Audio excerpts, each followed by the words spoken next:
ladies and gentlemen, and let me join Robert in congratulating the authors, but also EIF for this excellent paper. Very interesting reading. I think it's the size is exactly as it should be. Content is exactly as it should be for policymakers, but also for experts in the field, for industry. And this is, I think, very inspirational for me as a Director General of Joint Research Center, recently starting his work, because that's exactly in our, I would say, job description of Joint Research Center, to provide scientifically based policy advice to Commission. So in this field, you have done a wonderful job, and I think it's a good piece of work which is inspirational also for scientists across the Joint Research Center.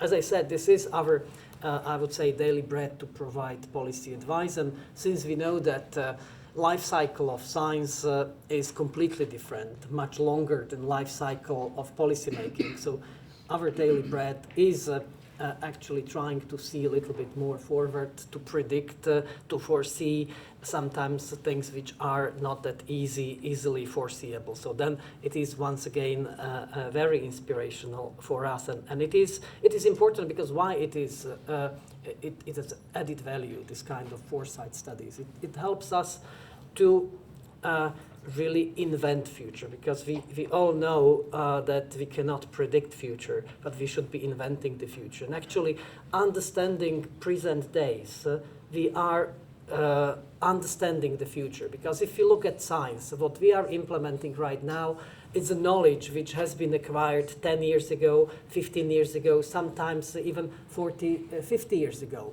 So, and that's the life cycle of science and technological advancement. So then, but the key is to understand these weak signals.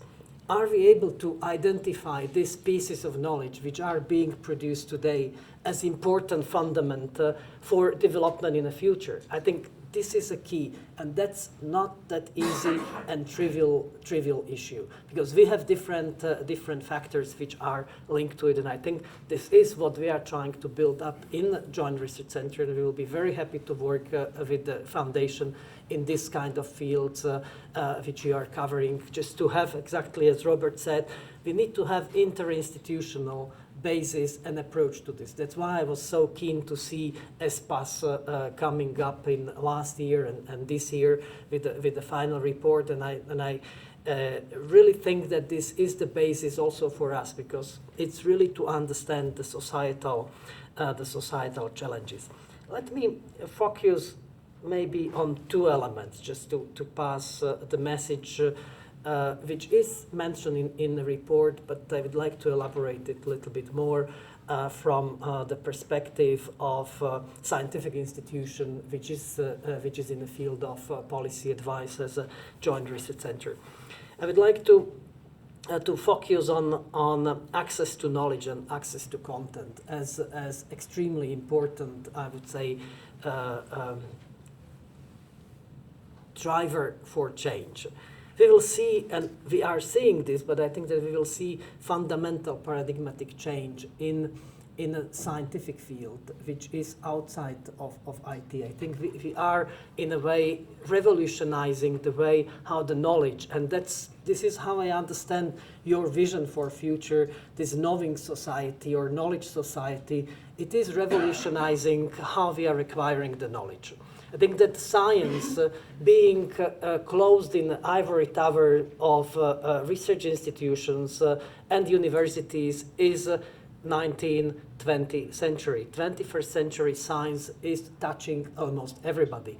We are going to, we see it now, but we are going to see explosion of knowledge being acquired by regular citizens. I think it's fundamental. It is going to change completely the landscape, how we are collecting the knowledge. I can give you one example which we tested in a Joint Research Center 2 years ago during the forest fires in France. We have been using social networks. We have been using Twitter, Flickr, and blogs to identify the pockets of fire and to pass this information to firefighters in in France. So that was the first test that, yes, really on this basis, by applying specific way of analyzing the data, we are able to produce scientifically sound data by using the feedback from the citizens. So then here I think that this is a revolutionization of the acquiring of data, but also education.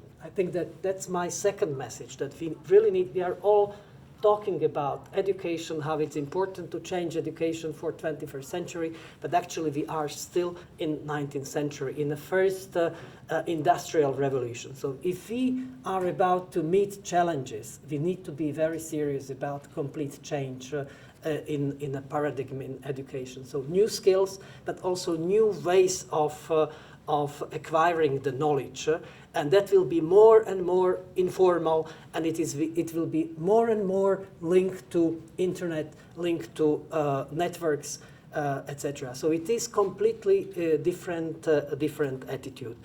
And at the end, let me also remind. So it was mentioned, it is in the report, it was mentioned by Robert, but you know, being involved for many years with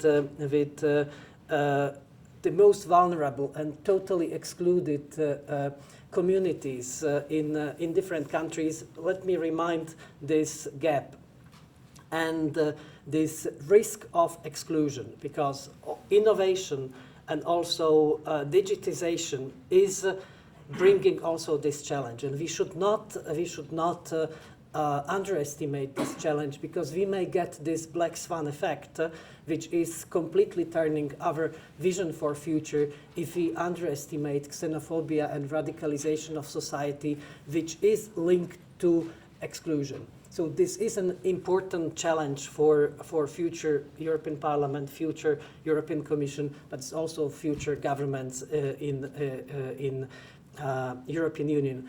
In my view, internet is a tool how to mitigate this risk, but we should be aware of this risk. So once again, thank you for inviting me, and my sincere congratulations for excellent report. It's really inspiring, it's interesting, and my invitation to work together on these issues with 3,000 scientists in a joint research center. Thank you.